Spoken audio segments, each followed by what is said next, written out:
The year 2009 turned out to be revolutionary for the LGBTQ community when they got their first ever dating app, Grindr.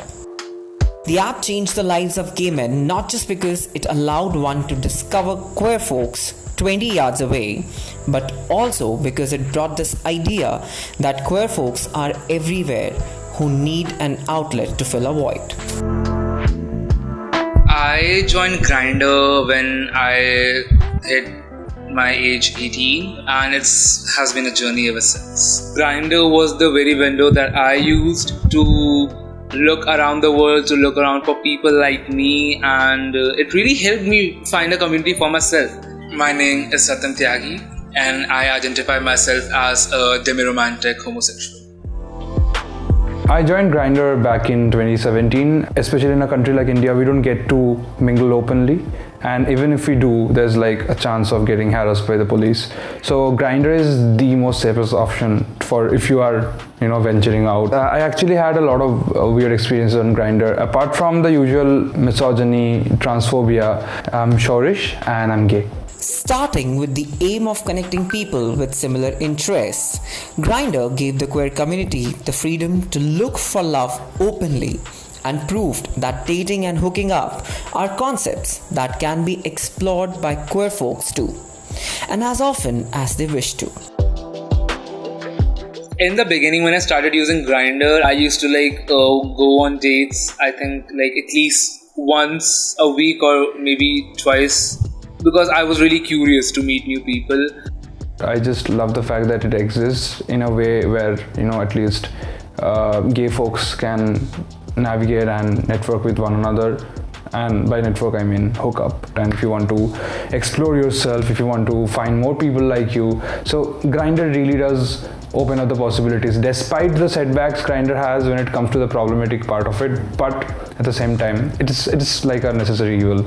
As Grindr became popular, people started to notice its flaws, like the single layer verification process that allows one to sign up using only an email address and password. Started as a safe space for dating and networking, Grindr slowly became unpleasant, toxic, leading to experiences of body shaming and constant pressure to be sex ready. My experiences with Grindr has changed from really sweet to really bad. But with time, I realized that Grindr is a place where all the people are there just looking for sex. People expect you to be freakishly good with gymming and having a toned physique and whatnot. That's just how people are. And see, there's a saying that you don't go and search for love on Grindr, but luckily enough, when I met my first boyfriend, I was on Grindr. With time, the probability of finding love on Grindr has become rare. In Grindr's defense, it never claimed to be an app to find relationships. But should it be a place where 8 out of 10 conversations start with either is it top, versatile or bottom? Or what's your tool size? There was this one incident when I got text. This guy texted me that he wants to catch up. After some weeks of talking, we decided to meet. And when I went to his place, I realized that the person was a 53-year-old using the photos of his servant.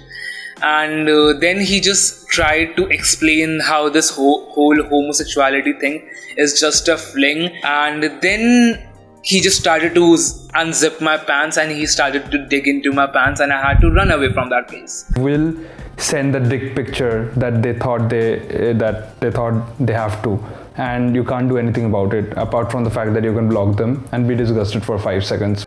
Of late, Grindr has been slipping when it comes to representing all aspects of the LGBTQ community. Stories on receiving unsolicited and abusive messages seem to be synonymous with the app today.